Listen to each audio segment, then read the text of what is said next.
In Africa, in Kenya, dog-headed baboons chose to live on the ground on terra firma.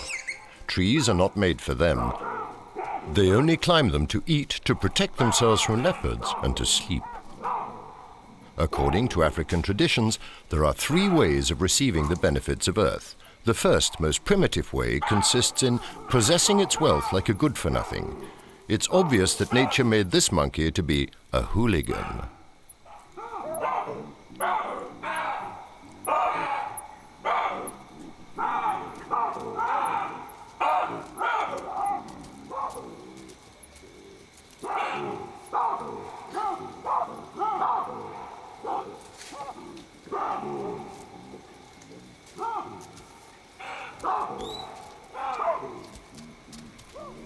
The baboon's voracity is their driving force all day and all night too. Using a powerful light to pierce the mysteries of their nocturnal habits, we learnt that there are 2 distinct phases. During the first, they are agitated, intent on displaying their sexual prowess.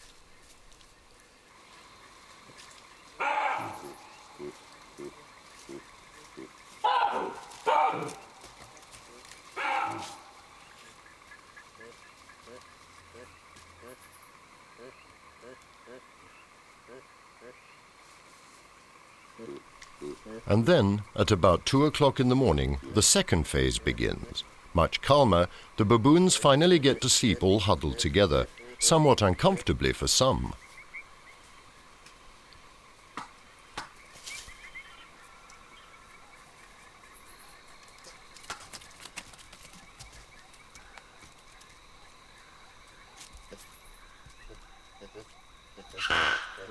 This is what having a highly developed gregarious instinct means. By day and night, baboons always live in groups with 20 to 200 members, rather like gangs of hooligans.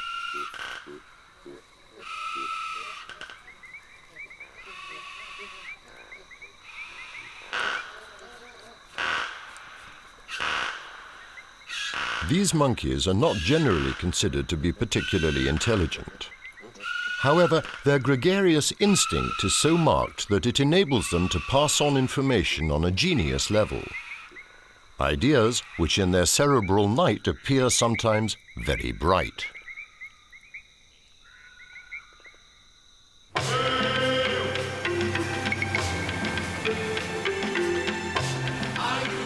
We've observed this hooligan genius in the north of Kenya close to Lake Nevacha, where baboons driven out of many areas because of their raids on crops have been relocated.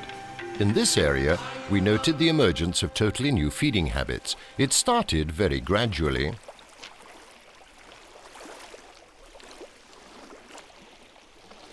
Like all the sedentary animals, the baboons settled near the waterholes.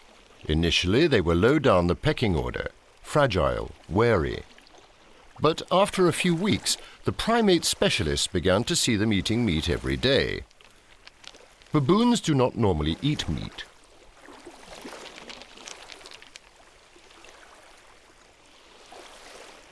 The explanation apparently is that as there are no carnivorous big game predators in this region, the baboons have developed their taste for meat and become incredibly voracious.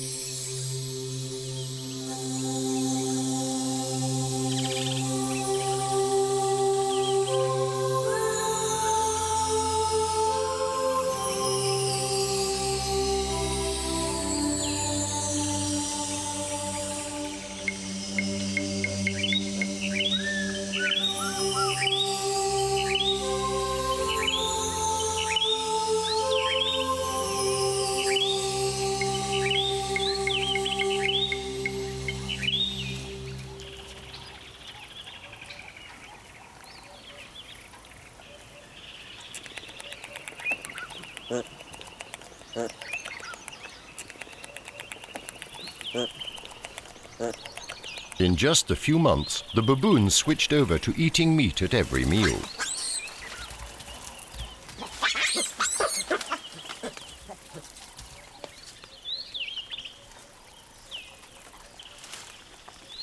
Firstly, they taught themselves to hunt, and these skills were passed on to the whole pack. They even perfected specific techniques. Their behavior has changed completely. Now the baboons do not hesitate to travel over 3 kilometers to hunt for at least 2 or 3 hours. Cooperating intelligently, they relay each other at specific places to beat for hares they catch live and then savor by devouring the belly first.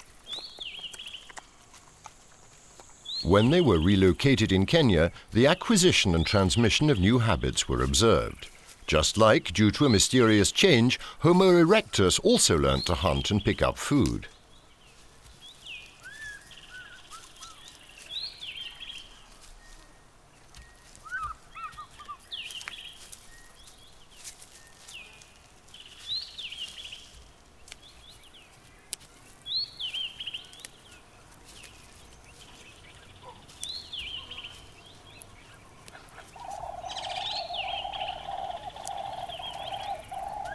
How do they find the holes at first glance?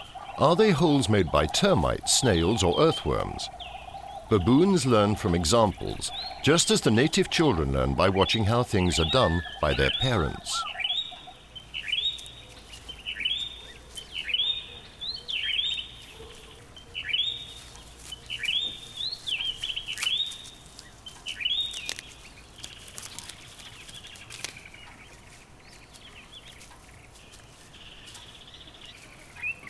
This is how they learn to find treasures hidden in Mother Earth's pockets and extract each precious item without difficulty.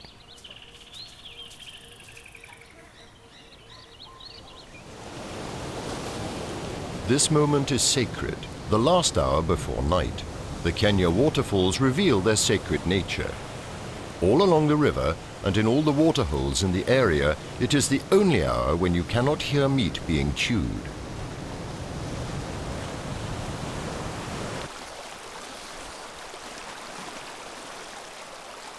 This goose is fearless. Nobody gets eaten at the drinking time when all the animals come to the water. Everyone is on the lookout.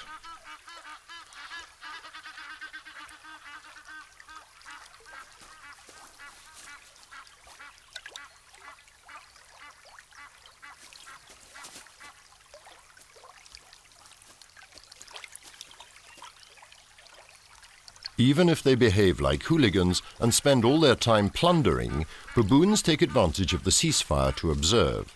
They drink while taking careful stock of everything going on and assess their own strength.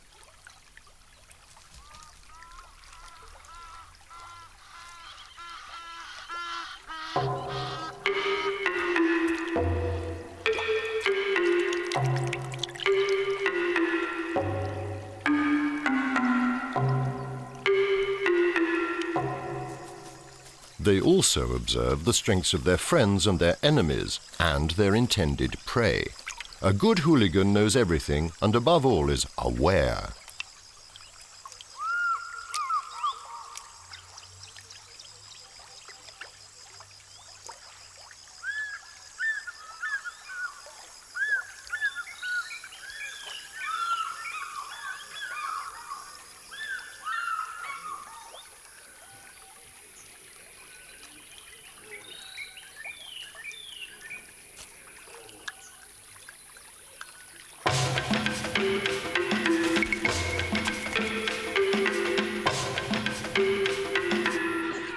War breaks out again the next day. Is this fight for real or a game? Basically both. Initially, there are the small brawls of teenagers, a subtle training in learning their own strengths and those of their adversaries. Later, as they grow, the fights become more serious. Social predominance, especially among the males, has to be asserted, defended, and reasserted all the time. Strife is constant. Anything goes to grab power. Fights are not random. They are generated by repeated taunts and frustrations.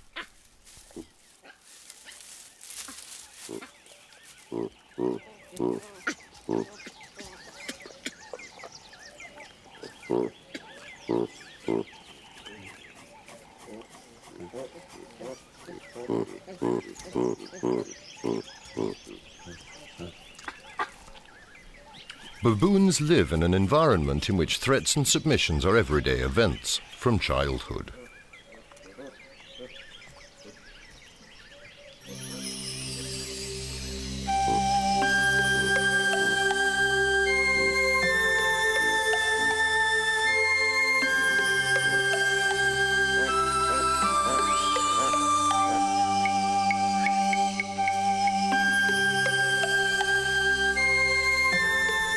Although males usually take the greatest care of them, even babies can be the victims of this violence. For here, infanticide is a way of life for some males.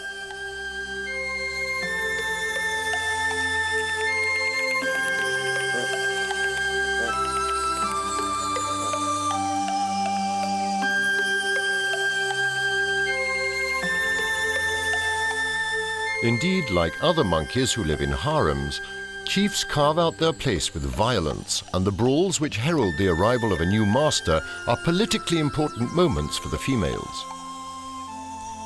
The difference here with baboons is that the females are also likely to lose the child fertilized by the previously dominant male. If the baby is not yet weaned, it will be killed by the new chief.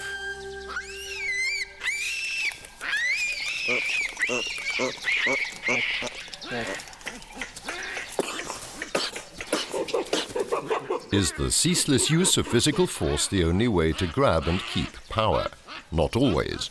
From childhood, baboons learn that authority can also be acquired by alliances, associations, and coalitions. As none of these pacts is stable for long and it's always necessary to renegotiate, this preoccupation is virtually political.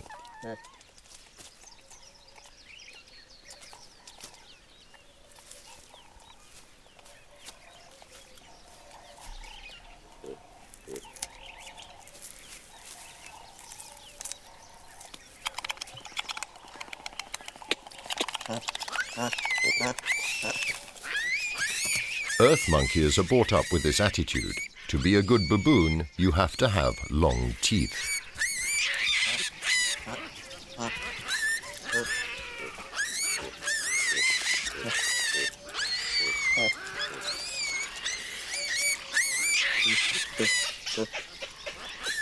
When the infants take part in fights, they are generally too young to be maltreated.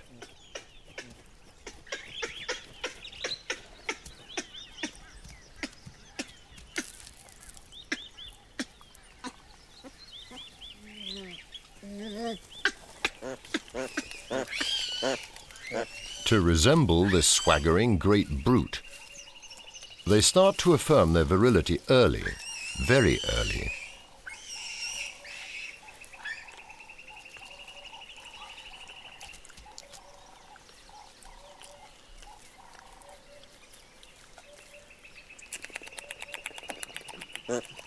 Then, when teenagers, they seek their leader, their bodyguard to some extent. One of these teenagers, to show submission to the dominant male, tries to present his posterior to the chief, who refuses the responsibility. He is just not interested. But he does agree to become the protector of the second.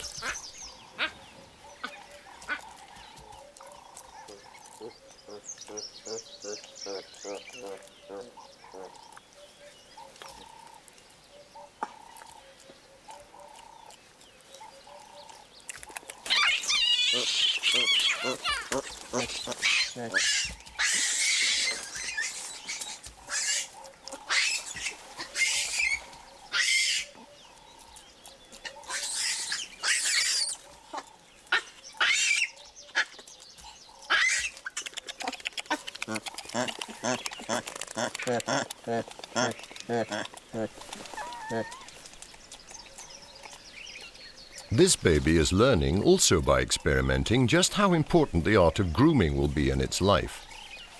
If baboons perform the grooming ritual so often, it is because it has many functions. Initially medical, to detach old skin, eliminate lice and parasites and so on.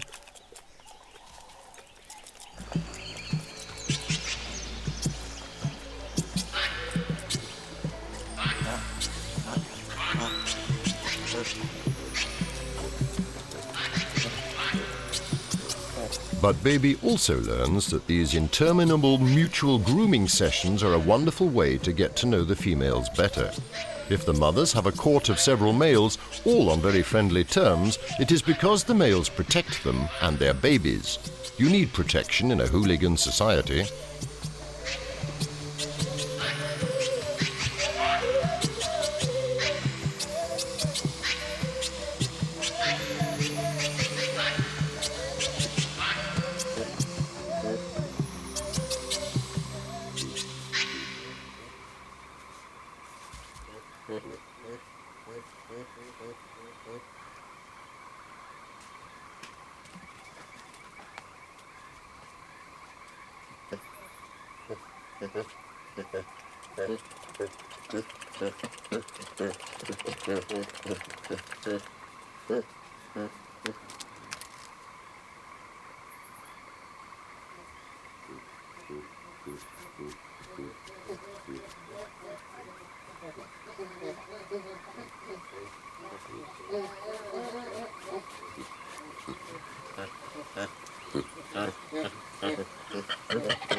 Babies learn about sex and procreation very early on. The hierarchies of sexual intercourse in baboons is complicated, to say the least, but one thing is sure. If it's a male and you're a female, all you can do is submit.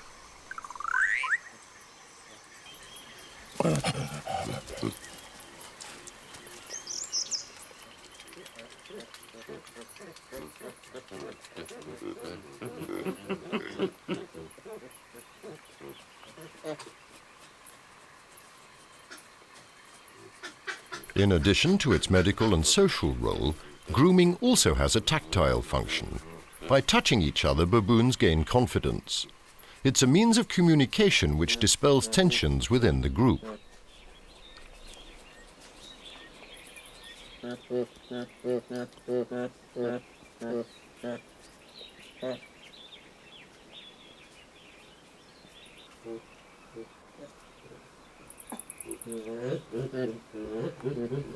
Earth monkeys meet up in large gatherings like Scottish clans. It is their sheer numbers which help them develop their range of skills. Predators and gatherers, members of the same large tribe, baboons became hooligans to organize their survival.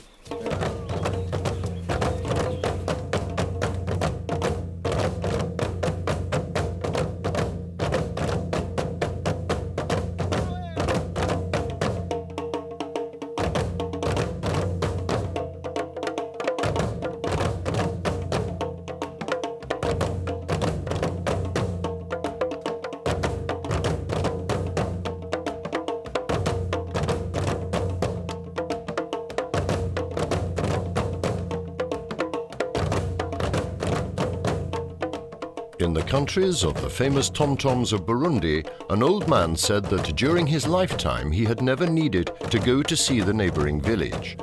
What he meant was that his people lived in such close communion with the spirits of the earth that any journey seemed superfluous. The natives never met the mountain gorillas, which live above them at altitudes of up to 3,500 meters in a strange universe of giant vegetation and fog.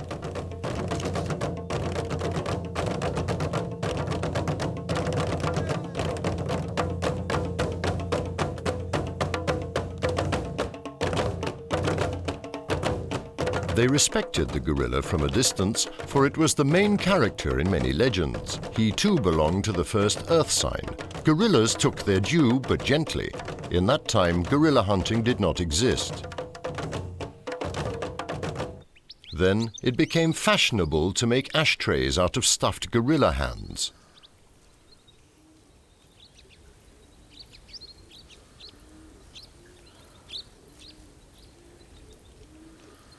And household lamps out of their skulls.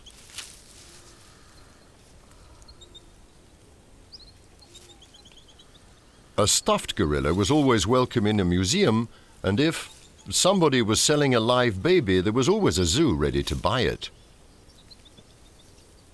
Gorilla hunting and the black market for collectors started when the white men arrived.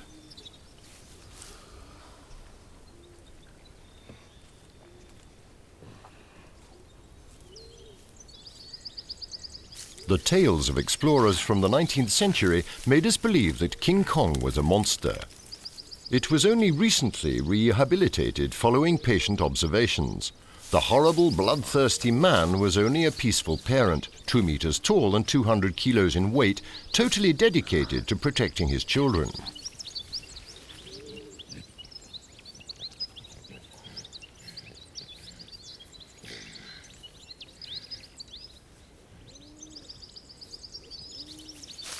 Now we are in a national park on the slopes of the Virunga volcanoes. Here, mountain gorillas can give birth in safety.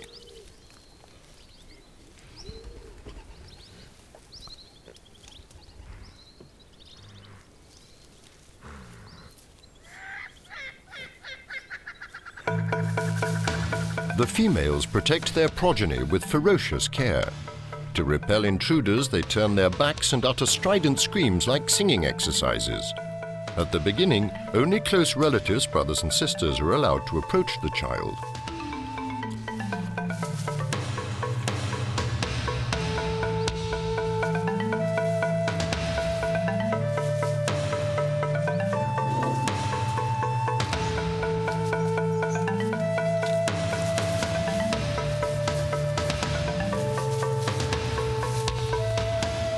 If you are faced with a gorilla, especially a mother and her child, never make sudden gestures. To avoid a violent response and gradually win their confidence, one technique consists in going down on all fours close to them, to become as small as possible, and to growl very softly like the kids do when they feel safe. In fact, a side benefit of making this film was that we also learnt to grunt.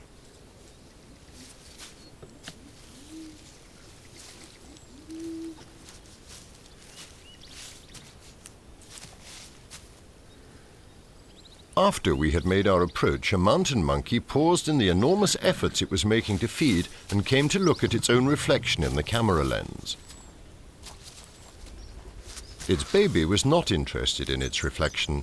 The monkey children love to play and pull a special face called the play face, a sort of smile executed without showing the teeth, accompanied by jerky growls.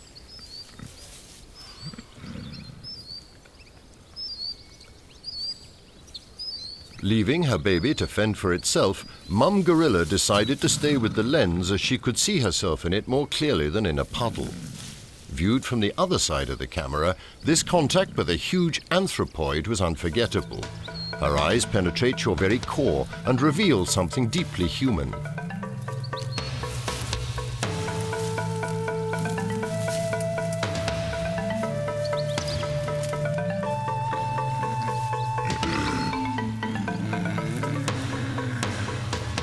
Unlike almost all other animals, baby gorillas can recognize their own image by the time they are 5 or so.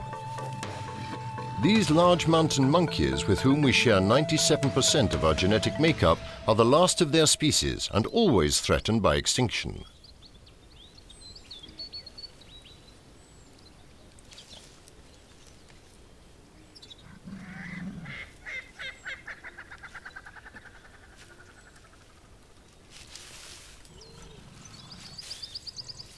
To identify gorillas, primate specialists prepare identity cards using the lines around their noses. These lines are unique to each individual, just like our fingerprints, which gorillas' fingers don't have.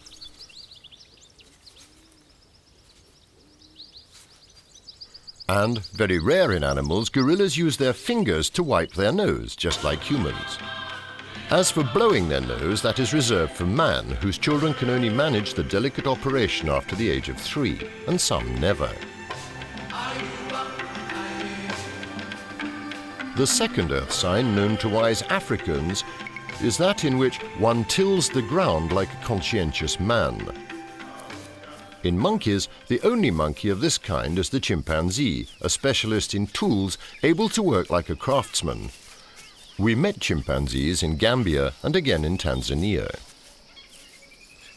Depending on where they live, the food chimpanzees eat is extremely varied. They are basically vegetarian, sometimes supplemented by termites and ants. Even if the distance which separates two groups is only a few hundred kilometers, there are obvious differences in the way they acquire their feeding habits and the sort of tools they use to help them. For example, this chimpanzee decided today would be the day to gather the fruit from the baobab trees.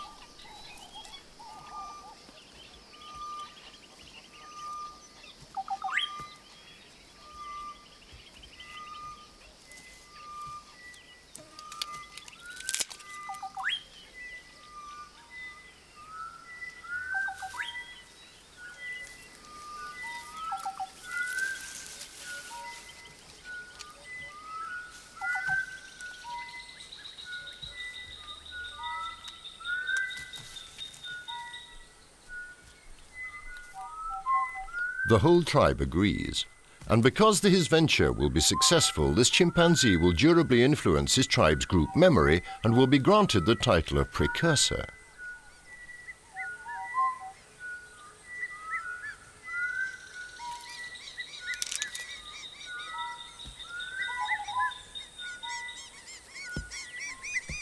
The problem is that nobody's ever tried the fruits of this tree before and have even less idea about how to open them. The precursor's mission is to set the example. He will illustrate how, in a community, a technique is developed by one individual and then transmitted from generation to generation by training and imitation. This does not mean that under identical conditions to open the same fruit, another chimpanzee community would proceed in the same way or even succeed.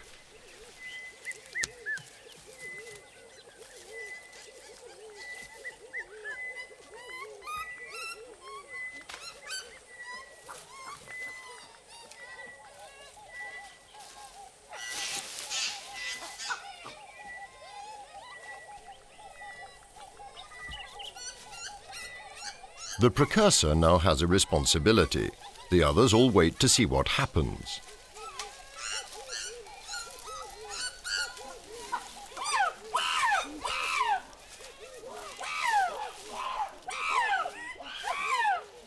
In experimental conditions, chimpanzees answer many tests admirably.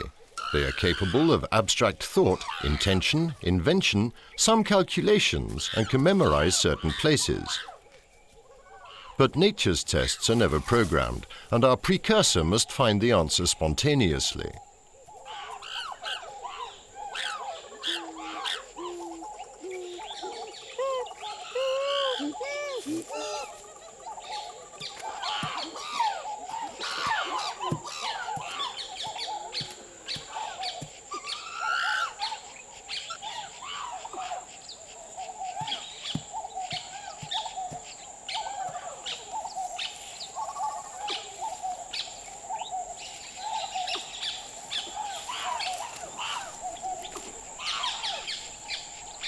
Will the precursor lose his bet?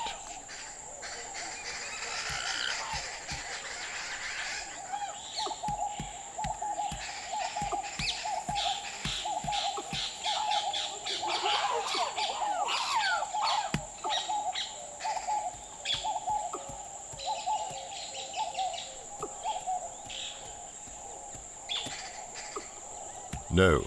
Here is the solution.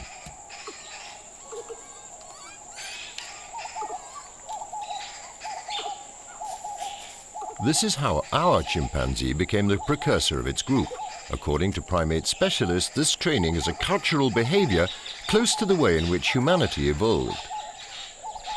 Chimpanzees are currently at the point of animal evolution at which crop harvesting starts to be a very important aspect of social life.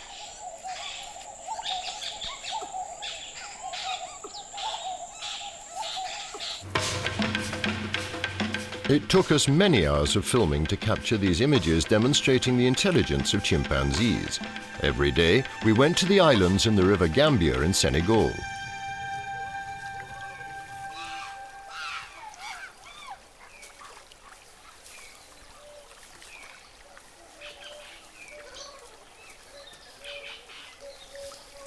We filmed from platforms built on the river, so the chimpanzees could not get near us.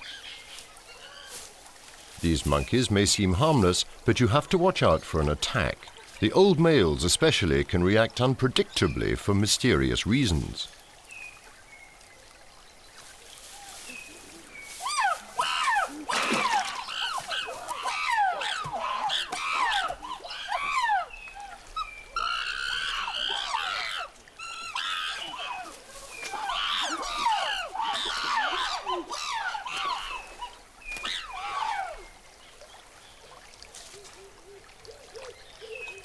There are many reasons for their irascibility.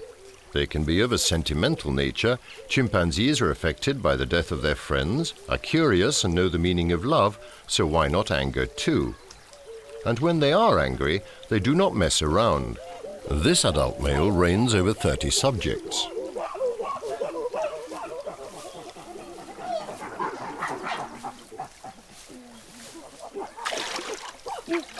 One day, we were filming one of the babies. Apparently, its father was not happy about that. It took us some time to realize he was very angry.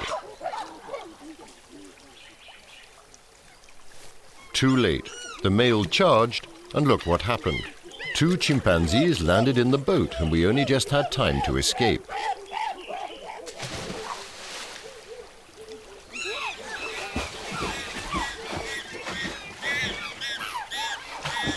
It was one of the precursors who had jumped on board. What imagination! To bring the boat closer to the bank, he pulled on the painter.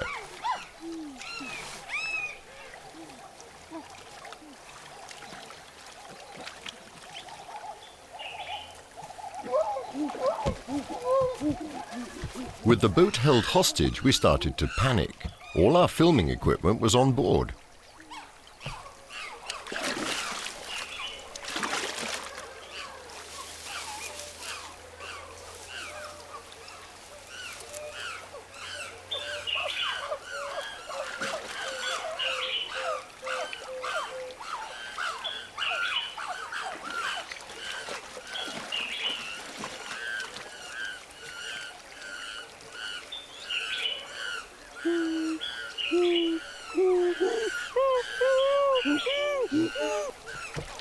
When our invaders had calmed down, we made a body count. Gérardien, the dominant male of the human expedition, had 2 broken ribs, and the list of material destroyed was impressive.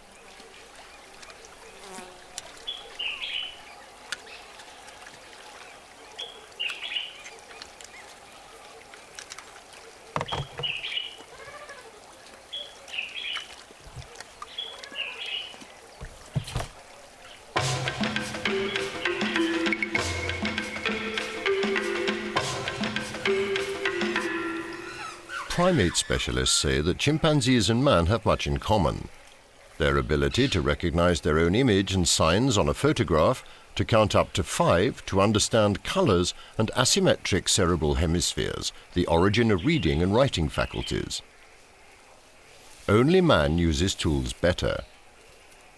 But man has become the slave of his tools, whereas chimpanzees have great fun in discovering and inventing them.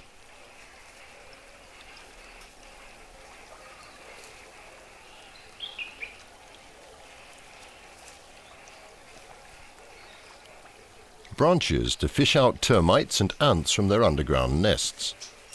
Wooden clubs as weapons in the event of danger, leaves which they bunch into sponges to collect water from hollows, stones to break tough husks or as weapons.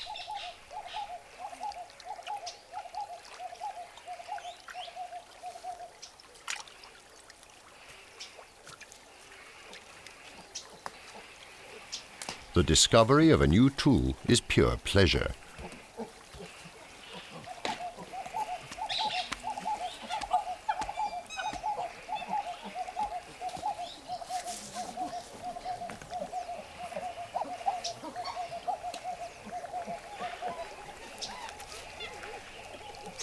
The do-it-yourself meetings can last whole days with, from time to time, around us, moments rich with a host of intelligent activities.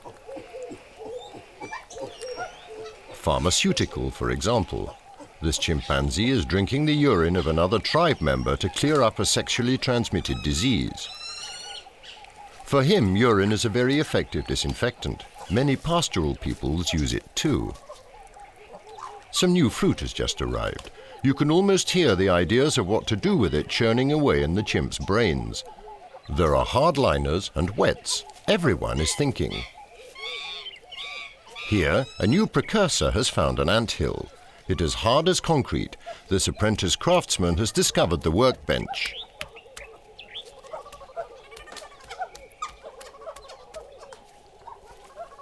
Once the solution has been found, everyone proceeds in the same way as mankind. There are energetic participants and the others, the born lazy.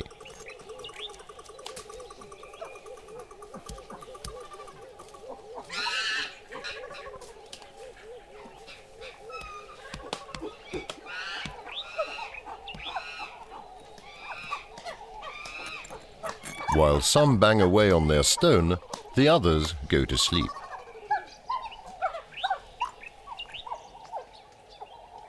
But the precursor is obstinate. He won't rest until he has found the right stone and the right gesture.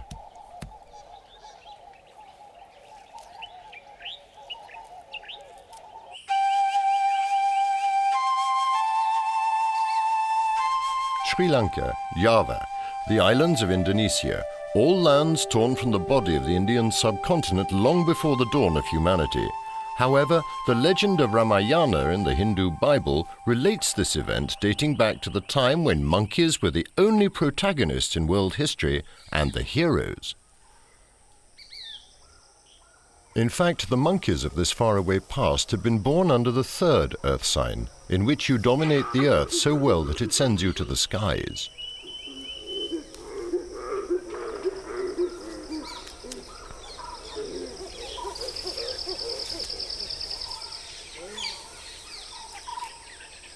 At that time, the man hidden in the monkey had not yet emerged. He was still connected to the sky and spoke the language of the birds.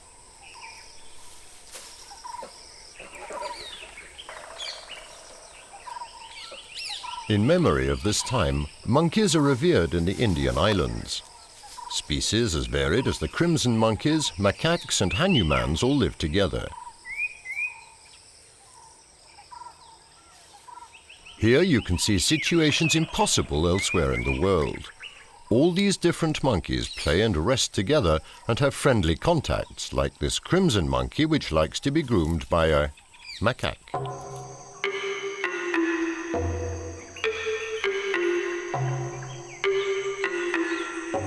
See no evil, speak no evil, hear no evil. 3 famous counsels of wisdom by the Buddha, famous throughout the world, thanks to 3 monkeys which shut their eyes, their mouths and their ears. These 3 monkeys were illustrated by Crab Macaques, for these animals with their beards and moustaches look exactly like 3 sages.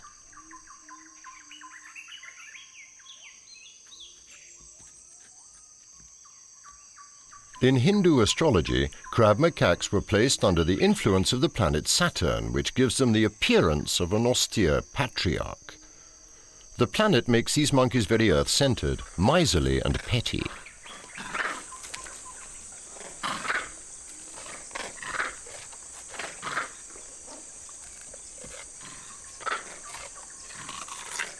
Crab macaques live in big groups structured in castes. The future social rank of this baby in the tribe is already predetermined by the caste of its family, handed down from generation to generation.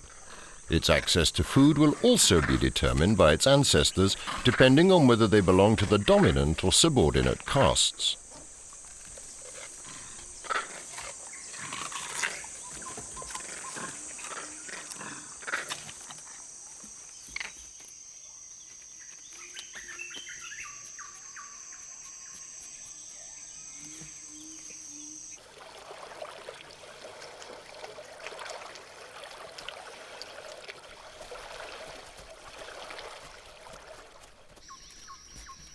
In Bali, the spectacle of monkeys who have become the ridiculous guardians of sites with impressive pasts is unique. Here, people say that each macaque born becomes the custodian of the 13,000 temples.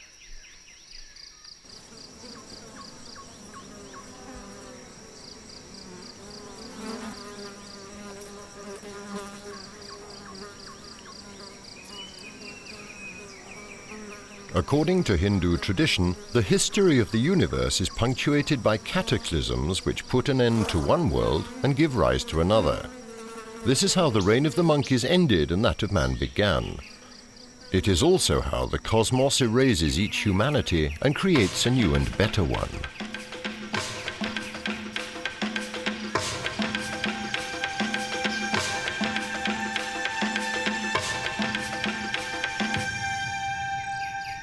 The most recent cataclysm was the flood, when the Earth moved before the constellation of Cancer. Cancer, crab. This is why these monkeys are called crab macaques, for even if they are supposed to adore shellfish, nobody has ever seen one eat a crab.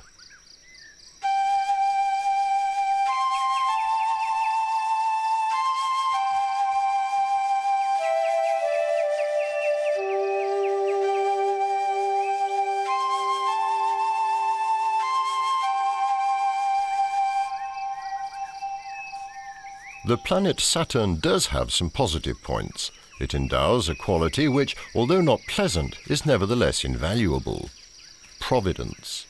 Crab macaques eat everything and cache their food in secret places so they have something for a rainy day.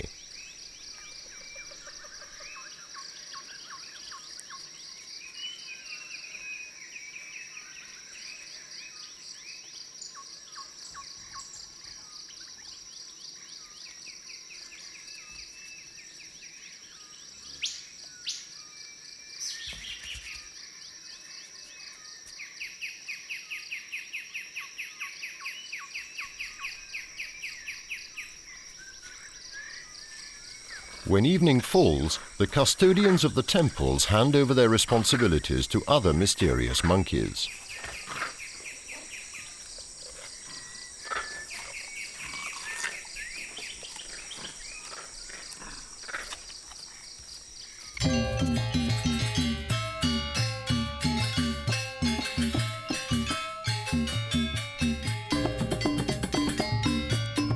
In Bali, every dance has its secret. This one represents the drama of Ramayana, where all the protagonists are, once again, monkeys. The demon king has removed Sita, life, the wife of Rama, the sun, and taken her to the kingdom of the dead. Rama tries to save her by fighting the demon king, but loses. Will life be saved?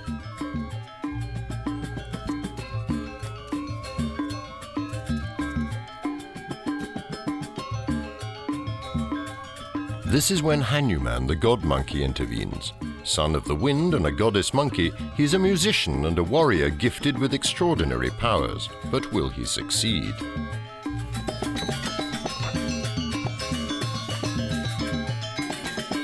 The problem with this god is that he asks too many questions and hesitates. His mood wavers between enthusiasm and despair, suspense, and finally a happy ending. At the worst moment, in the nick of time, he makes a comeback and overcomes the worst adversities.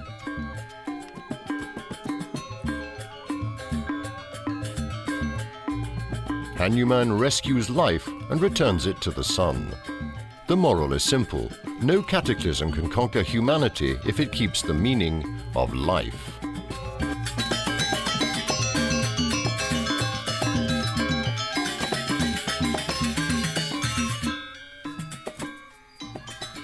For Tibetans, as for many Indian people, the descendant of this god is still alive. It is the Hanuman monkey.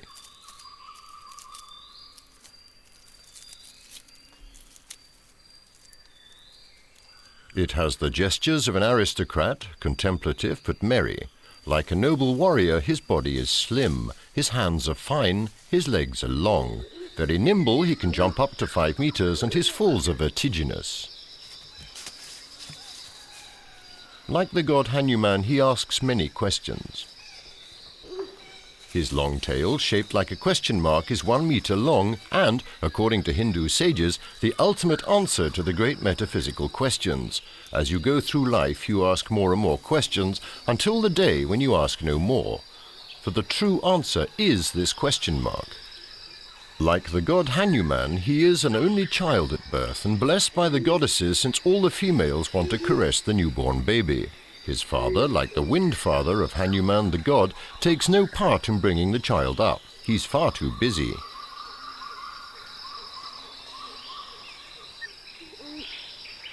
Do these similarities between the Hanuman monkey and a god created by man have a meaning?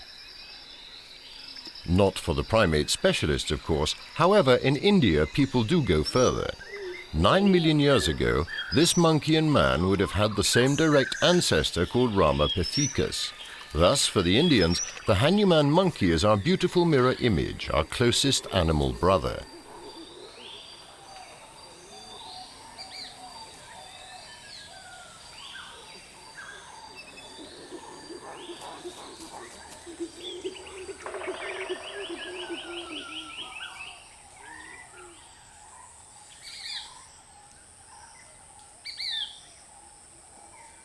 Hanumans are our last earth monkeys. They spend 80% of their time on the ground, where they often walk on 2 legs. They travel several kilometers a day in search of food. They are busy during the morning or late in the afternoon and always have a siesta during the heat.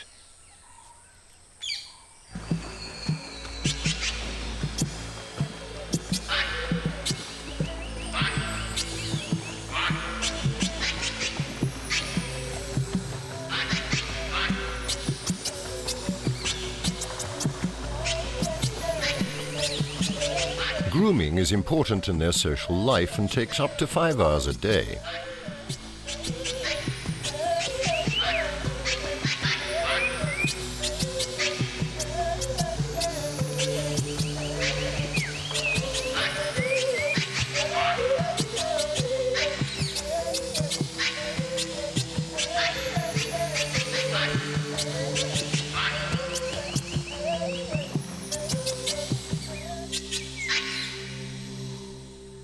Hanumans live in many areas: Tibet, Nepal, Kashmir, Sri Lanka and the Himalayas.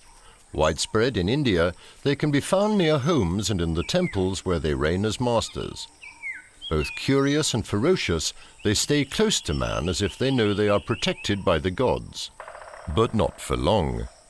Indeed, the swelling tide of humanity tolerates less and less all those thefts by the Hanumans. Even more serious, they are threatened by the destruction of their habitat as agriculture spreads. All these question marks are disappearing and cannot be restored. Humanity has stopped asking questions about the meaning of life, and so the blood of the earth is starting to flow abundantly.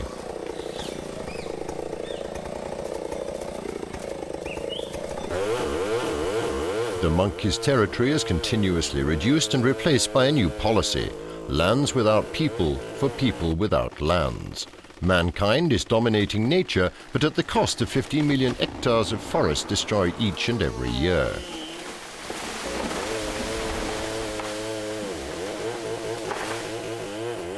When our brother monkeys disappear forever, man will remain on the planet Earth alone.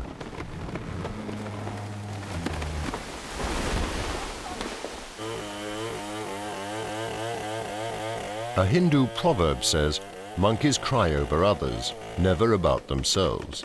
So perhaps it's not the monkeys we should feel sorry for, but man.